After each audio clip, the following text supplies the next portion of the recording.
Tokenize, let's innovate, bringing answers to the digital state. From finance to games, we're redefining, connecting the dots, the future is shining.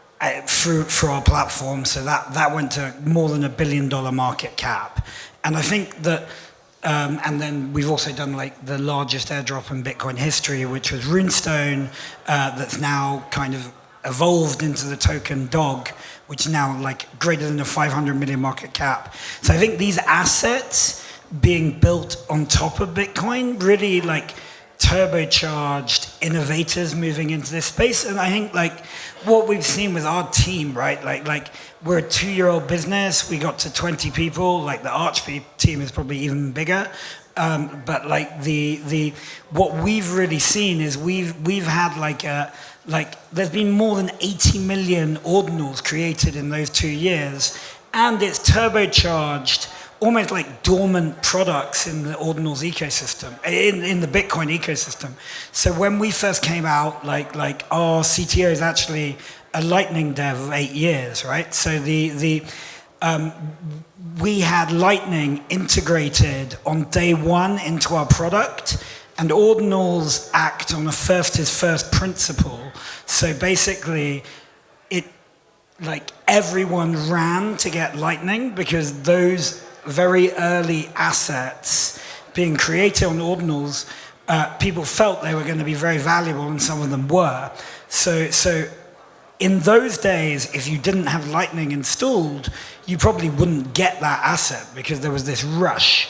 To your question, I think, like you said, it's maturing. I mean, I think it's very, very natural, and I think it's very naive to think that a massively overhyped ecosystem that were Ordinals, Runes, BRC20, with still very limited tech rails, right? Like literally, the Ordinals Bot and now Trio teams have been like redesigning like the aeroplane in midair the whole way through, right? Like this has just been like, and now we're like, I was fascinated by what David Chaum had to say, because basically we're like one of the pioneers of like an open source initiative called Laser Eyes, which goes into 12 wallets, and we went up to David and go, well, maybe we could really help push this into like the new adopters of Bitcoin. But like,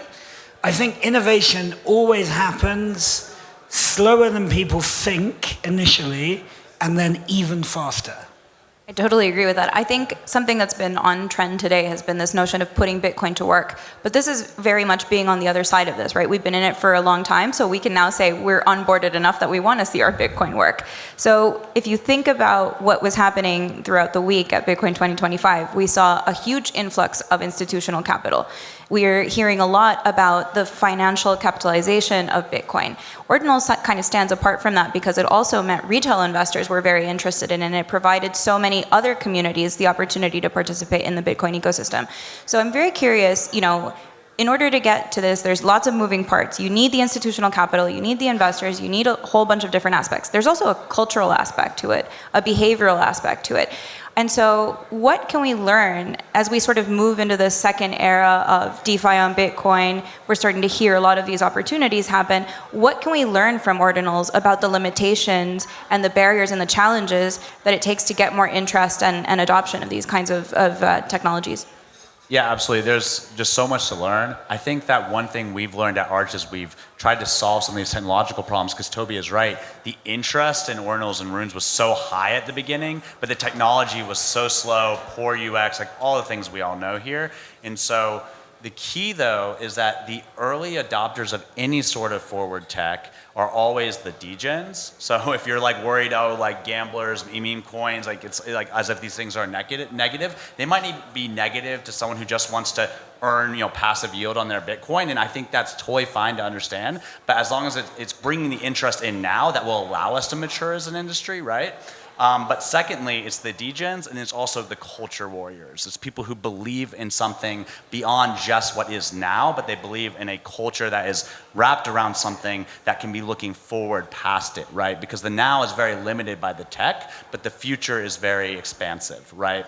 And so what we can learn from it, and what's great about art as an avenue for that, is that you have to have something that, in some ways, it's like the Doubting Thomas thing, like something that is about seeing more than what actually is there right now. And art has always been a mechanism and avenue for that. So I think that's why Ordinals can really teach us that let's get ahead on, building a community around something that means more than just the tech today, so that we can build toward the tech that is actually really expansive in the future in DeFi.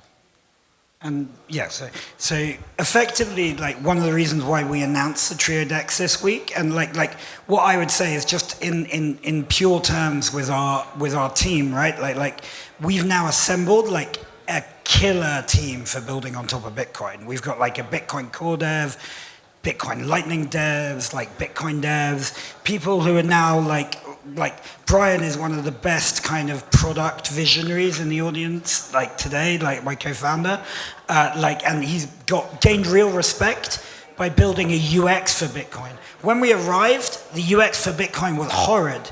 We had like basically the young kids who play in crypto were messing around in Solana or EVM or Base or wherever they were, right? And they never touched Bitcoin. And actually, me and Brian opened up Sparrow wallet, and we're just going, oh my God, this is hideous. So within a week, Xverse, Lever, a whole bunch of others had pivoted to Ordinals, put a front end on it, and suddenly you had a UX for Bitcoin, right? So that change then enabled people to use the layer 2s in a way that suddenly you had like Solana degens going, well, I don't really like, we're in Vegas, right? I kind of say that Vegas should be almost like a better venue for a Solana conference than a Bitcoin conference, right? Like it's full on degenerate gambling.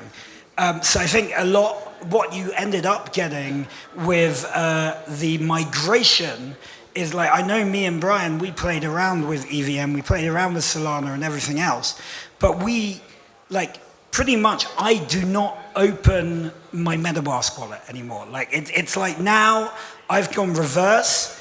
I kind of, like, my Bitcoin used to be what I hodled, and now it's my Metamask Ethereum stuff that I kind of look on Xerion sometimes, and it's got some value. I just want to jump in on that because I think this is so important. Yeah. There was so much fresh enthusiasm for, just interest in Bitcoin that came from Ordinals theory and these new things that were emerging. But also we got to remember that, the core people who even know about crypto or use it in any real way is still so small, right? And if you look at culture, where is culture going to exist in crypto going forward? The most fanatical culture still is around Bitcoin. We forget that sometimes because Solana gets buzzwordy things or whatever, but Bitcoin is the one where, we have t-shirts like the one you're wearing, right? And it's like, it has a meme-driven culture that was built around a philosophical idea that people passionately believed about for years without any gratification, right? And yet it still continued building and building and building. And now we're at a point where that building and that energy is manifesting with real technology and with DeFi. And I tell people all the time, what's so exciting about building on Bitcoin is that, the average user who comes into crypto, the first question they ask is, hey, should I buy some Bitcoin, right? Should I buy some Bitcoin, right? And once they buy that Bitcoin, the question next would be, okay, now what do I do with it? Right? And the answer was always, oh, well, you gotta actually go to Ethereum, or you gotta go to Solana, or you gotta do something else with it, right? It's like, how amazing is it gonna be? And that's what Arch is building toward, and that's, on a base layer level, none of these L2s, like something that's real, happening on the base layer is, we wanna be able to tell them, hey, you got your Bitcoin, here are the 5 things you can do. You can get some high yield interest rate, basically. Get some yield that's like a savings account, right? You can borrow against your Bitcoin, but you don't have to face racism or discrimination when you take out a loan in the bank, right? You can actually just do it permissionlessly, right? So you can take some loan out against it. You can buy real estate with it, which is something that one of the partners with us is doing, which is gonna be amazing. You can do all these things that existed in the traditional financial system but was not acceptable or accessible or or it was permissioned in the past. Yeah. And you can actually do it on Bitcoin. And that UX shift of I bought my Bitcoin, now what do I do with it? Oh, you can still stay on Bitcoin. That alone is going to be what onboards the next users. And remember, we're still so early that the vast majority of the world, they know Bitcoin, but they don't play around with it, they don't do anything with it, and now they're going to be able to. And can I riff off that for Yeah, one of second? course. Yeah, so essentially what we wanted to do with the TrioDEX is like, what I'd say is Ordinals is amazing, right? The great thing about it is it's a pointer to Bitcoin. The data is stored on Bitcoin forever. In earlier NFT ecosystems, most of the stuff is not actually on chain. So that's the main point. It drove an innovation boom within Bitcoin. Now I think what's going to be the big unlock is tokenize everything is coming to Bitcoin, and solutions like Arch and others are going to provide the logic layer that builder teams building dapps like us are going to be able to be turbocharged by. So we're building like our TrioDEX, and effectively you'll be able to transfer money like you do on other ecosystems, right? Like we'd like to think we're building like probably what's going to be the most liquid DEX to come out on Bitcoin yet. And there's all these solutions that have been kind of, no one's really been using them, but they've actually built great tech, right? Like ICP, Starknet, all these things have been around for ages. They've got tons of money. Our devs love much of what they built, but they're almost like, a bit like how Lightning was when we first came about. They were very dormant, and obviously we're super excited when Arch gets to mainnet to play around with that as well. But like, I think what you'll see is like this Cambrian explosion of scaling solutions that begin to kind of go, where do we go next? I think I want to pull out some gold mines here because, you know, the tech will always respond to what people want, or it will die, become irrelevant. So we know that the tech stack of that is going to keep evolving.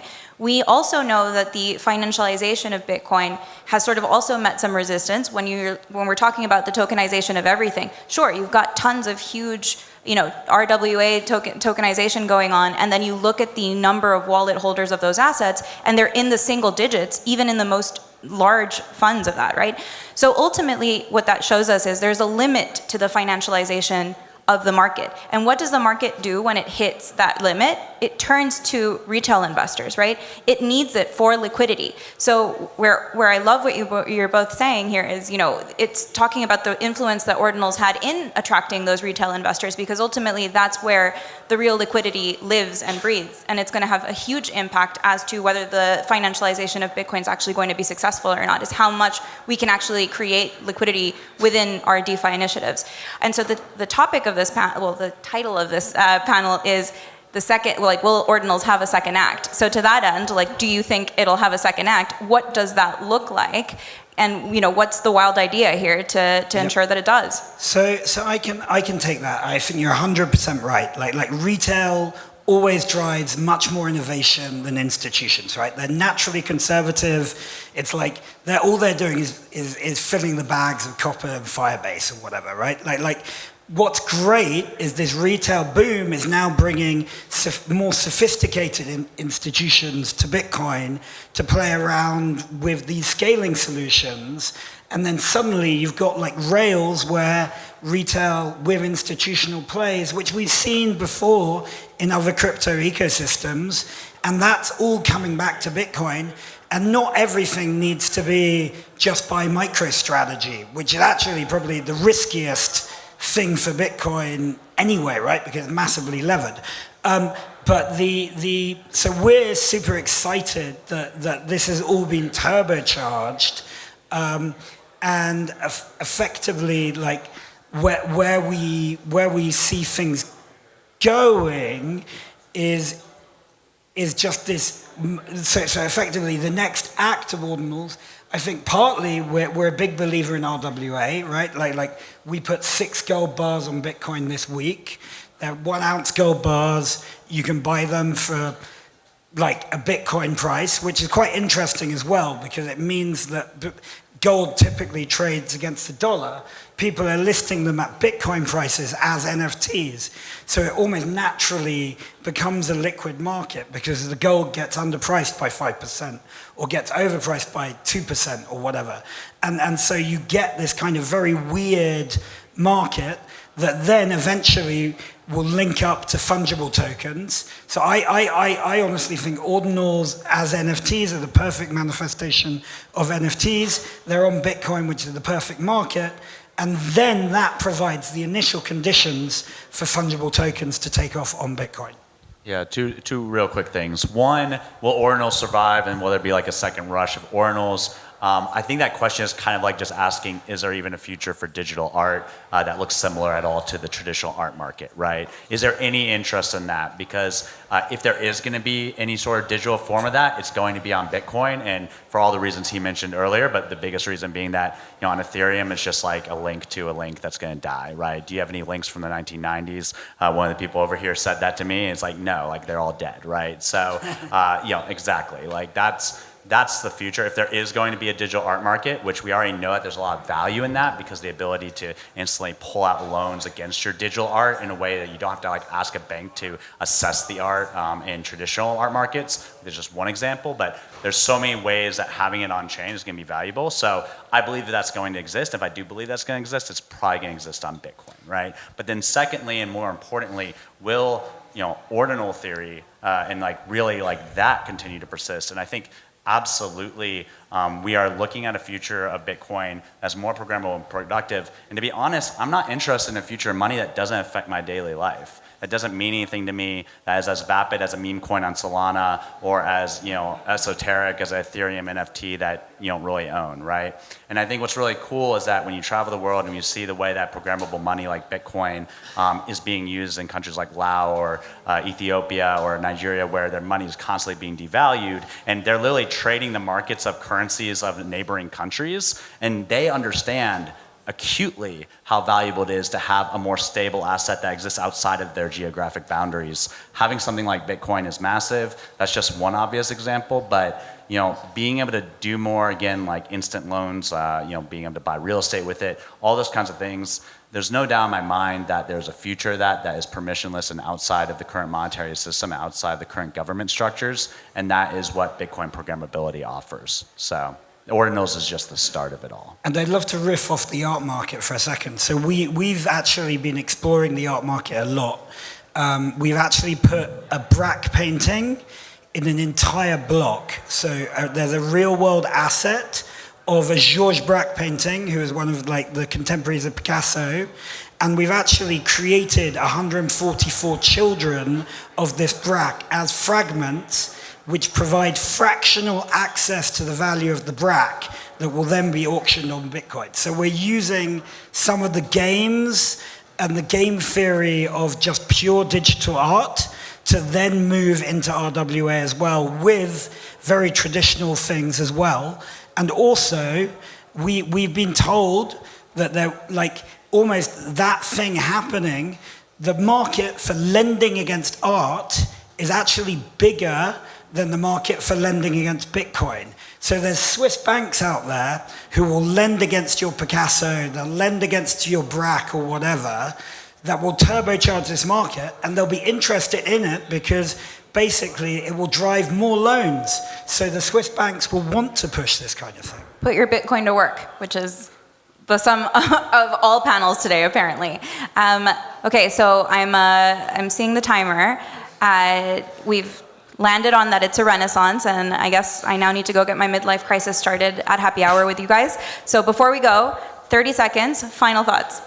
Yeah, I just want to say that, you know, everything Toby said is true. You know, there's a art renaissance that is definitely poised to happen thanks to ordinal theory. You know, at Arch, one of the people that are building on us is Bitcoin Art Society, and they're going to also be tokenizing and bringing on-chain to Bitcoin various art pieces. You know, we're talking about major pieces like Picassos, things like that. So there is a future for this, but I still want to keep going back to, and what made me really excited about Arch and becoming part of this story of Bitcoin's evolution is that there are solutions coming to be able to do more with your Bitcoin, to be more, to earn more, and to be able to do it in a way that doesn't require a soft fork. or some of these more dangerous initiatives out there.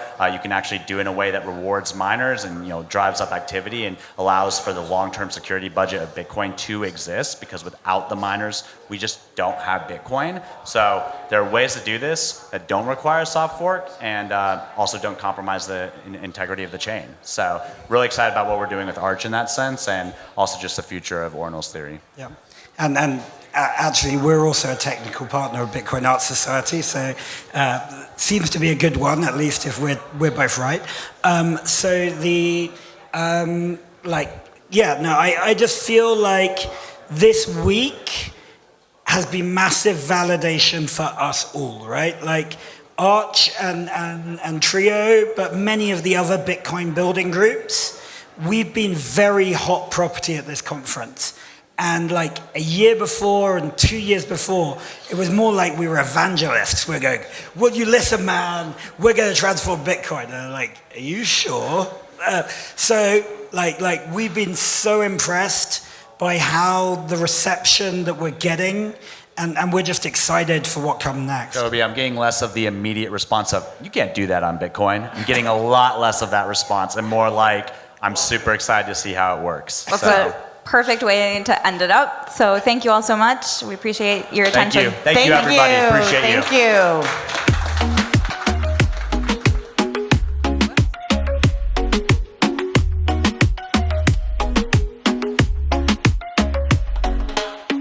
Innovate, bringing assets to the digital state.